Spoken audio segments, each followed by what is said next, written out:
What's up guys, Brian Kelly here from Zombie Guitar. Here in today's video, we're going to talk about the right way and the wrong way to number chord progressions. So if you number chord progressions the wrong way, what you're doing is you're supporting the death of small innocent little puppies all throughout the world. I don't know why this happens, but it does. Anytime someone numbers their chords the wrong way, someone somewhere out in the world murders a small innocent little puppy, and it's very sad. Alright, I don't like it, so don't support that. But then on the other hand, anytime someone numbers their chords the right way, a small innocent little puppy gets saved from a burning building. Again, I don't know why this happens, but it does. So we want to save more puppies from burning buildings, so number your chords right. That's what this video is about. So we were talking about this in the Zombie Guitar Members Facebook group the other day, and they were saying, hey, if you're going to make a video about this, we really want to know where the practical application of this stuff comes in. Why is this important? And I'm just going to tell you right off the bat that this isn't super practical stuff. If you're looking for practical stuff, watch the last video that I made. The last video that I made was all about how the different chords within a key, based on their position within the key, function.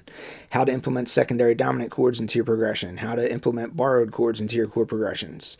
Super practical stuff. That was the last video.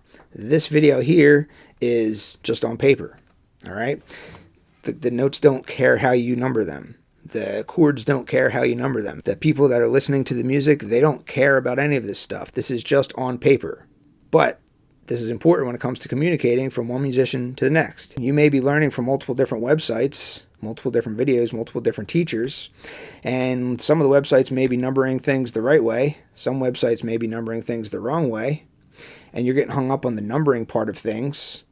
And let's say that your objective is to learn how to implement secondary dominance into your playing or something like that, and you're trying to learn how to use secondary dominance, but you're getting hung up on the numbering. You're on website 1 and website 2, you're like, wait, what's up with this numbering? It's not, they're conflicting with each other. And then you get so confused by the numbering, you don't even get around to learning how secondary dominants work because you got hung up on the numbering. So this is about communicating from one musician to the next so that you can understand how this stuff works on paper. And then you can go ahead and you can learn the rest of the music theory concepts that you want to learn. And then that's where the practical stuff kicks in, okay? All right, so with all that said, the confusion kicks in once it comes down to numbering minor chord progressions. When it comes to numbering major chord progressions, everyone's pretty much on the same page. Major chord progressions, super easy, and I'm going to explain why coming up. It's when we start to number minor chord progressions, that's where people either do it the right way or they do it the wrong way. All right, so properly numbered chord progression will give you two pieces of information. Number one, the number of each chord within the progression will let you know what type of triad the chord is. There's only 4 types of triads. There's major triads, minor, augmented, and diminished. The most common types of triads that you're going to be coming across in most of the songs and chord progressions that you play are going to be major triads and minor triads. So we're mostly going to be focusing on that in this video here. So you want the numbers of the chords to tell you what type of triad each chord is. That's the first thing. The second thing, you want the numbering of the chords to be representative of the interval distance between the chord and the tonic. The tonic is the chord that gets labeled the 1. So whichever chord gets labeled the 1, the next chord in the progression is going to have a number on it. That number is going to say the exact distance in intervals that the second chord is from the first chord.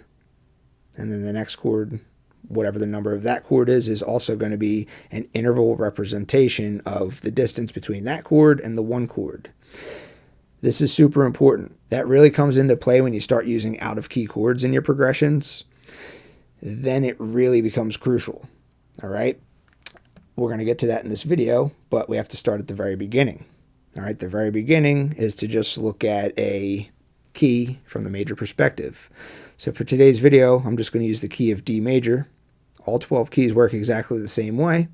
I'm just choosing the key of D major just because this key has a couple of sharps in it, and that way you can kind of see what's going on and how keys that have notes that are sharp notes are affected by, the numbering and whatnot, So I'm using the key of D major here. The key of D major is the D major scale. What's the D major scale? D, E, F sharp, G, A, B, C sharp. Those are the 7 notes that make up the key of D major. Those 7 notes are representative of each of the 7 chords that are found in the key of D major. Now, you can see the way that I numbered these. Some of these are uppercase, some of these are lowercase, And then the last one is a lowercase with a little degree symbol. So I'm using the Roman numeral numbering system. This particular way of numbering chords, uppercase lets you know it's a major triad. Lowercase lets you know it's a minor triad. Lowercase with the little degree symbol lets you know it's a diminished triad. And there's no augmented triads here, but if it was an augmented triad, that would be an uppercase with a little plus symbol next to it. So if I wanted to play a 1-5-6-4 chord progression in the key of D major, I could easily do so because I can see, oh, the first chord is a D major chord. That's the one that gets the number 1. And then the 5th chord, that just coincides with the 5th scale degree of the D major scale. And then, oh, it's a capital Roman numeral, so that's a major chord, okay. And then the 6th chord coincides with the 6th scale degree of the D major scale. Oh, it's a lowercase Roman numeral, okay, so it's a minor chord. 4th scale degree is uppercase, it's the G major chord, okay. So here's a 1-5-6-4 chord progression in the key of D major.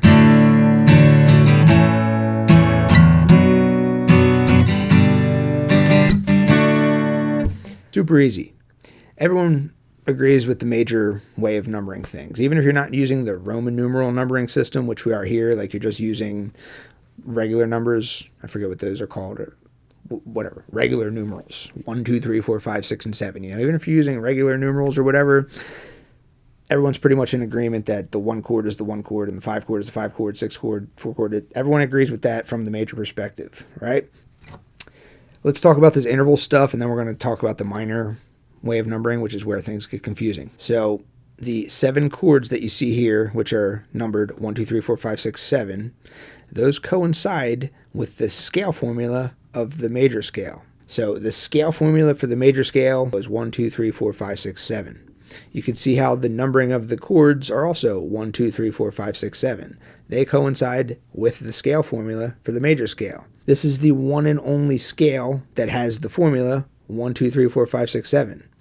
Any other scale is some sort of alteration of the major scale. Like the natural minor scale has a flat third, flat 6, and a flat 7. The Lydian scale has a sharp 4. The Mixolydian scale has a flat 7. Every other scale has some kind of sharp or flat somewhere in the scale formula. The major scale is the only one that has the pretty 1, 2, 3, 4, 5, 6, 7. This is the default scale for Western music theory. This is the ground zero starting point for which everything else is compared to. There can only be one default scale. There can only be one ground zero, and it is the major scale. So what do these numbers tell you? These numbers tell you that 1 is the tonic, 2 is a major second away from the 1, 3 is a major third away from the 1, 4 is a perfect fourth away from the 1, 5 is a perfect fifth away from the 1, 6 is a major sixth away from the 1, and 7 is a major seventh away from the 1. There's only 12 possible interval distances that can be between 2 notes. We only have 12 notes in our Western music system, so between one note and another note you can be a semitone apart. That is a minor second interval. Between one note and another note, you can be 2 semitones apart. That's a major second interval. You can be 3 semitones apart. That's a minor third interval. You can be 4 semitones apart. That's a major third interval.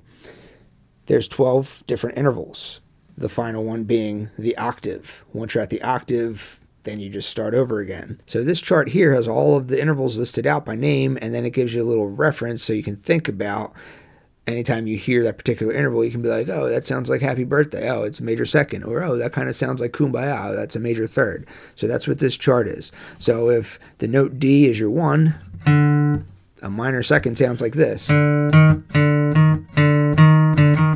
major second sounds like this. Sounds like being a happy birthday, right? A minor third sounds like this. It's like the first 2 notes of Smoke on the Water, right? So it's just this. That's a minor third. A major third interval sounds like kumbaya.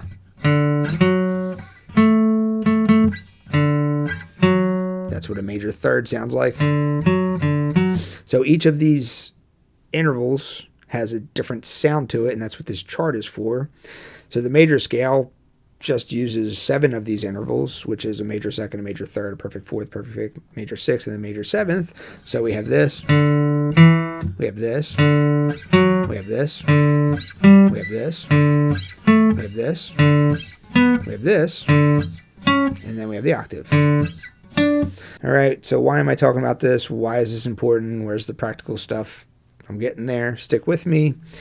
This becomes very important once we start numbering from the minor perspective, but you needed to know about this at first. So anyway, so when we have this 1, 5, 6, 4 chord progression in the key of D major, this is letting you know, okay, D major, that is getting the label of the 1. That's no problem. The 5 chord is an A major chord. Because it's a capital, it's letting you know it's a major chord. And because it has the number 5, it's not a flat 5, it's not a sharp 5, it's just 5, that lets you know that the distance between the A chord and the D chord is a perfect fifth. When you get to the B minor chord, which gets the label of lowercase 6, that lets you know, okay, it's a lowercase Roman numeral, so it's a minor type of triad. It's a 6, it's not a flat 6, it's just a 6, so that lets you know that the distance is a major sixth between the note D and the note B. And then for the final chord, which is a G, that gets an uppercase 4, so uppercase major. It's a 4, it's not a sharp 4, it's just a 4, so that lets you know that the distance between the G and the D, which is the 1 chord, is a perfect fourth. So 1, 5, 6, 4 has so much information packed into that little 4 chord numbering. It's beautiful. It has so much information, but you don't realize just how important that is until you start looking at things from the minor perspective. Let's do that now. Let's now say that we wanted to play some music in the key of B minor. So B minor is the relative minor of D major. What does that mean? That lets you know that the D major scale and the B natural minor scale share the exact same 7 notes as one another. That also lets you know that the 7 chords found in the key of D major are the exact same 7 chords that are found in the key of B minor. That's what a relative major-minor pair is. So if I wanted to write music in the key of B minor, I could still number things from the perspective of D major if I wanted to. If all of the chords are 100% from the key, I would prefer to do it this way. So let's say I wanted to write a 6-4-1-5 progression or something.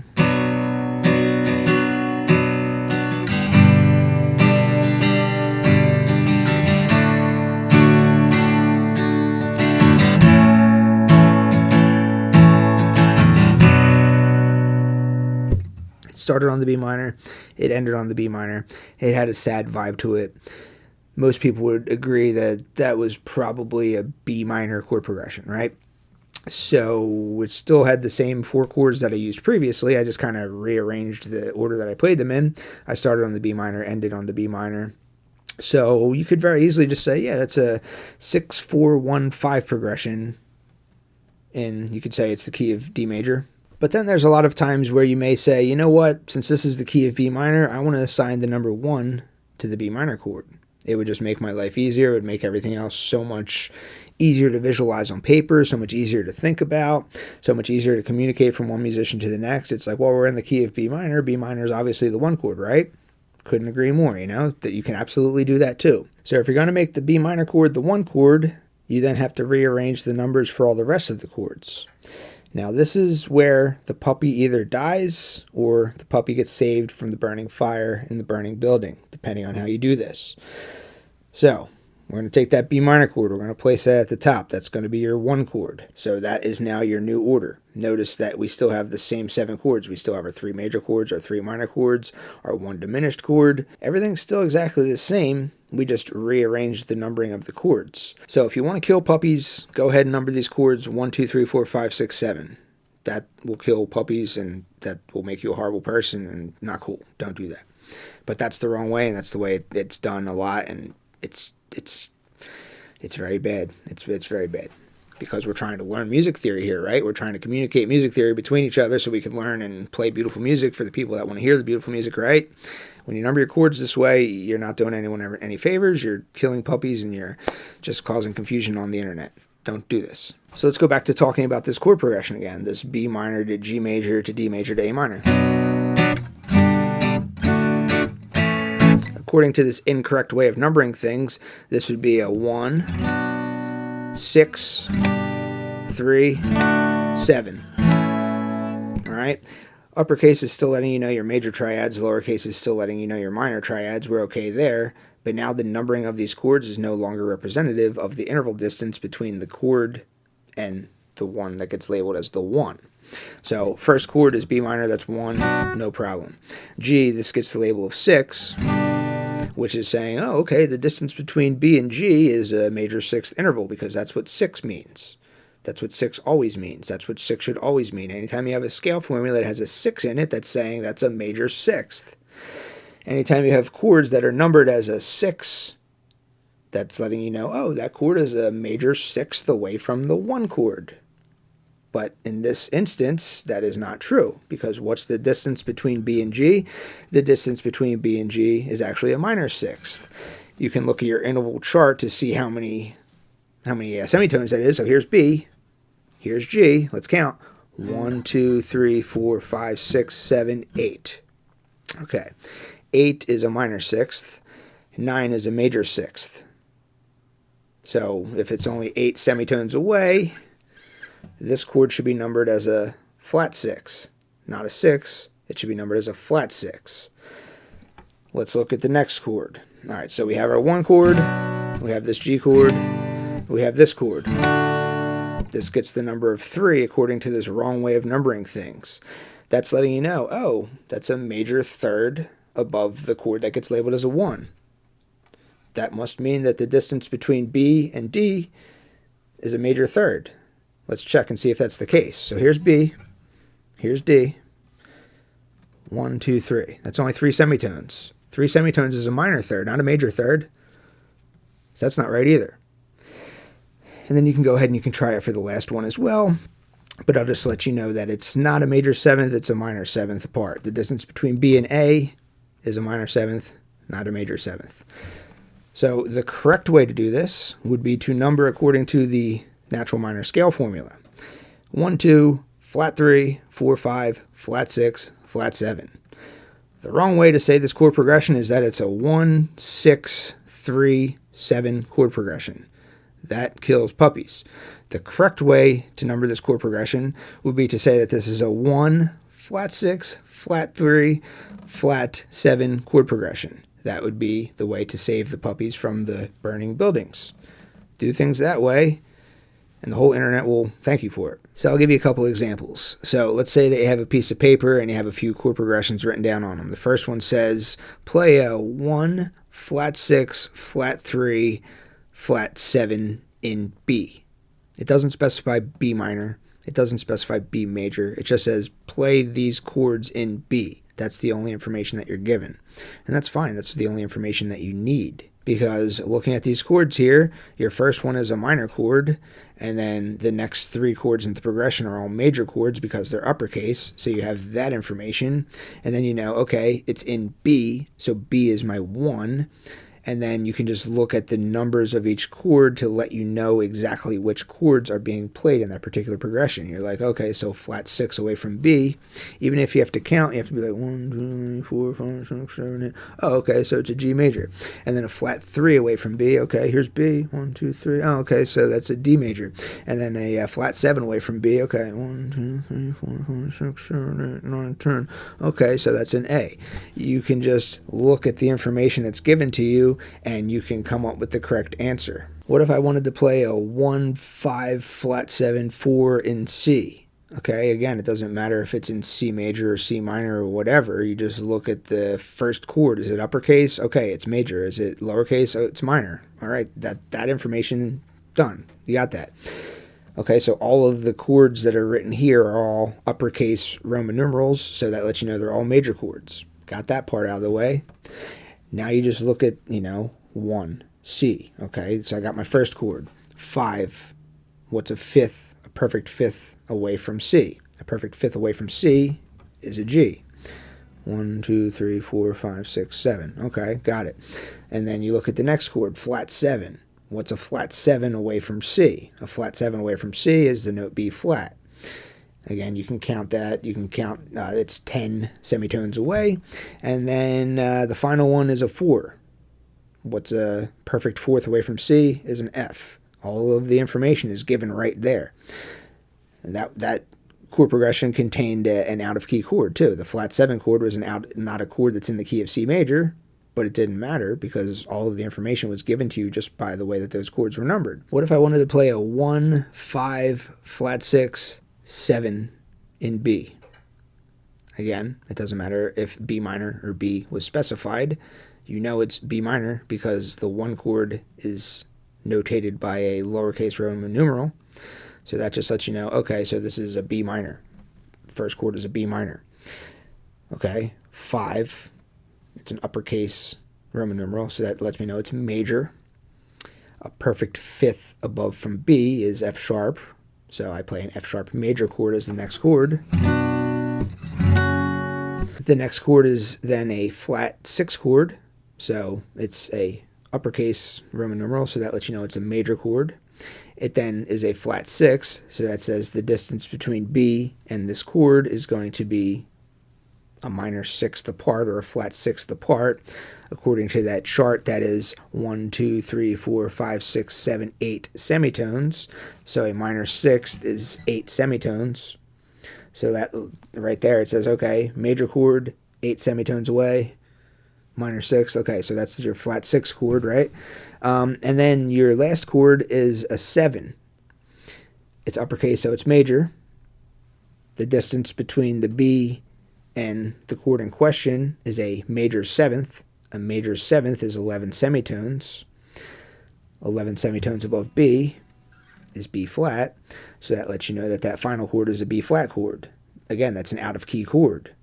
If you were numbering things the wrong way, the way that kills the puppies, and then you were going to try and incorporate this chord into your B minor chord progression, how are you going to number it? It's not going to work. It's going to confuse the internet. It's going to kill puppies. Don't do it. All right, so here's your 1, here's your 5, here's your flat 6, here's your 7.